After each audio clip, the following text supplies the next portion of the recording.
All right, guys. Today, I wanted to talk about what I think is the better battle rifle. Okay, I happen to be an M14 guy. Got a couple of M14s, both on LRB receivers with all GI parts, and I love them to death. Okay, one of them was built by Ted Brown, and that's probably one of my personal favorite rifles in my entire collection because I was gracious enough that he actually autographed it for me when he got done building it. And as you can see, I'm in the middle of what's going to be the coolest little AR-10 in the world, I think. So, but when it comes to battle rifles, what we're talking about is full bore, 30 or close to 30 caliber, let's say 6.5 on up, full power cartridge, semi-automatic rifles. And I think we all know what this is, okay? To be more exact, it's a 2 million serial range Winchester, but we all know what that is. A few less of us will know what this is. Okay? Now, I have to say, these are pretty darn good. This is one of the James River Armory rebuilds. But I have to say, magazine-wise, performance-wise, it's right up there, if not better than the M14 in a lot of ways. I'm not gonna lie. But they tend to be, I don't know, you get quite a bit of muzzle blast, and you got your grenade sights on here and your folding bipod, and very cool rifle. Just a lot of junk on there, if you ask me. They're very well built, and I would say they perform right up there, like I said, if not better than an M14. But the BM59s are cool.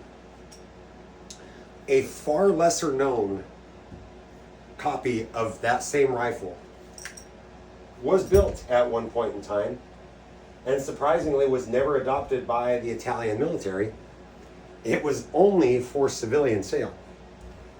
But in my opinion, it is probably one of the, if not the best battle rifles ever made. Well, Phil, it looks a lot like the other one. It almost is. This, if you guys have never seen one, is an Italian BM62, not a BM59. These were a much more simplified version of a BM59. As you could tell, they stuck with a lot of traditional Garand parts, and they simply just added this muzzle brake on the end. This is also chambered in 308, 7.62 NATO. This also runs off of standard Pietro Beretta Mark BM59 magazines. It's exactly the same. But it's just a lot simpler version. And I think having a lot less business going on out front is a lot better and easier to deal with. So, a couple of things that you'll notice right off the back, okay?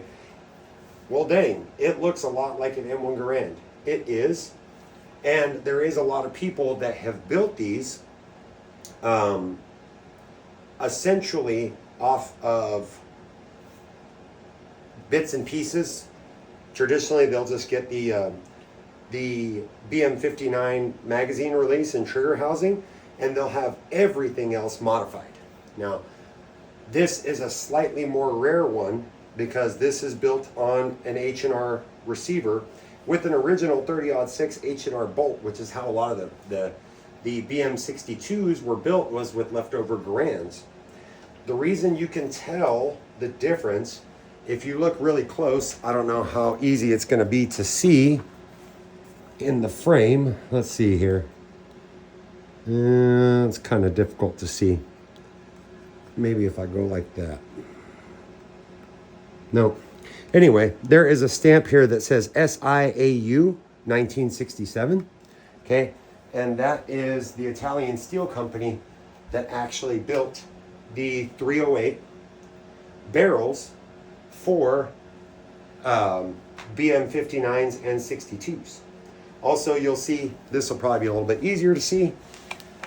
This is a properly marked op rod for a BM62, 7.62 millimeter /2. That is short for TPO 2, right? Type 2, which there is 308 Garands that are considered the TPO 2. They're Italian rebuilds. And those were also in 7.62 NATO, just in standard Garand fashion. And actually, we'll have a little bit more in-depth video and probably a shoot-off between a couple of them, because there's this one, that 59, and I actually happen to have a TPO 2 M1D with the original M84 telescope. So anyways, being that this is a lot more simple, it's a lot easier to maintain. The manual of arms is much more similar to the Garand. The only modifications they made was adding the BM59. You know, they milled out the Garand receiver for the BM59 slide release and put in the barrels. It appears that the BM62 barrels are actually chrome lined and are machined for feed lip. This muzzle brake, I think, works a little bit better for being less loud than the BM59. And I really, really hope if you guys get a chance to one of these days to shoot one of these. Problem is that the original BM62 parts kits with the barrel and the original muzzle brake and everything, they imported a couple of hundred of those maybe 5 years ago, and before that they imported about 3,000 to 4,000 of these back in 1981, and that's pretty much all the country has ever seen. So very cool rifle, a lot more simplified. It's a little tiny bit heavy, but it balances well overall. It's a really, really good rifle. It does have last round hold open on the magazines. Super solid magazines. The correct magazines. They did not ever make BM62 stamped magazines. They were all just leftover standard. Let me see if I can get that in the frame. PB BM59 magazines. And I do, honestly, for the ease of operation, I don't know why the Italians never adopted this. It was much more easy to convert from Garands than the BM59 was. It's a lot easier and cheaper and quicker to do. And I think these actually shoot a little bit better. But anyway, just a little cool rare piece of history. There's not a whole lot of them floating around in the United States, and I figure, you know, you guys would like to take a second to check that out. Anyway, we'll go ahead and set this down and just talk about a couple of upcoming projects we have, and hopefully you guys can post in the comments which one you'd like to see first. We got to finish the AR-10. There is a kind of a work in progress, but a 38 Super Commander that we're in the middle of building, and also have a short action FN build coming up. FN SPR bolt action, basically Winchester 70 short action. So we're still trying to decide a caliber for that. And no, I'm not going to go 6.5 Creedmoor. I'll explain that in another video. But if you guys have any odd ideas, feel free to throw them my way. And I think there is also a double and Mauser action that is being built out, and I think that one's going to be really, really interesting. We have one actual double and Mauser hunting rifle. This one I want to do something a little bit spicier. So anyways, like, comment, let me know what you think about that short action build. Should we just go 308? Could be. I mean, we've got a ton of 308 ammo, or should we do something a little saucy?